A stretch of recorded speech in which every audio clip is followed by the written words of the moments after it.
Just because something is used a lot doesn't mean it's useful, and some of DayZ's tools, guns and equipment are no exception. So here I'll be talking about some of the most overrated items in the game, hoping it doesn't make you hate me as I grip my pillow and ugly cry myself to sleep. If you like the video, please leave a like or a subscribe, it really helps me out. But without further ado, let's get into the video.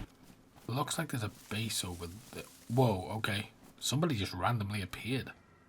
They're like the opposite of my dad. Controversial and contrary to what most people will tell you, I don't personally recommend ghillie suits. I think they're overrated, they're loud when sneaking, awful in most towns and cities, murder to find for newer players, you can't have a backpack with them, they don't always render properly long distance, making them useless, and they instantly make you a higher priority target when spotted. At the same time, they're always around most of this, and they absolutely can be extremely useful in the right situation, with players sometimes being able to just walk right up to you and not see you. Or if you want to do a sniper playthrough, they can definitely be an asset in these circumstances, but a lot of the time they're just a fun nugatory item. Next is large knives. These things are completely pointless. They don't fit in shoes, they don't fit on belts, they do the same damage as usual knives but just take up more slots. Sometimes they can have more health, but if you need a knife, just carry a bread knife or a hunting knife. At the end of the day, it's not the size, it's who you get to stick it in. Then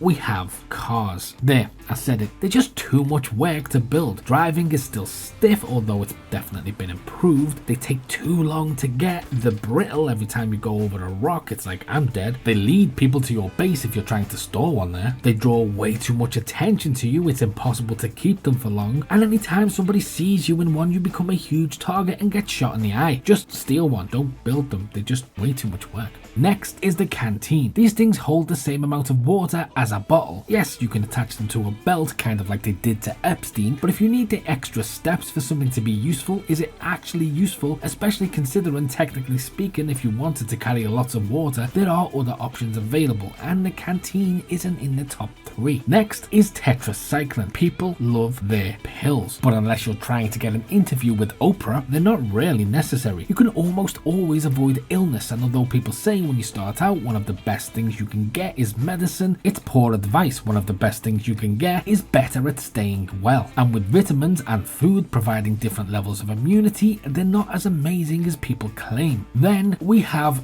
glow sticks, or as I like to call them, hey guys, I'm over here. You start with them so you think they're useful, you think you need them to survive, and on pitch black servers you can need some form of light, but they just draw too much attention. Although patch 121 makes them better, you're still going to be in a world of trouble when a zombie eats your face. One of the harshest lessons DayZ can teach you as a new player is that lights come with consequences. But one thing that is absolutely invaluable is clicking on this video here and learning way more about DayZ and maybe even things you don't know. But as always, until next time.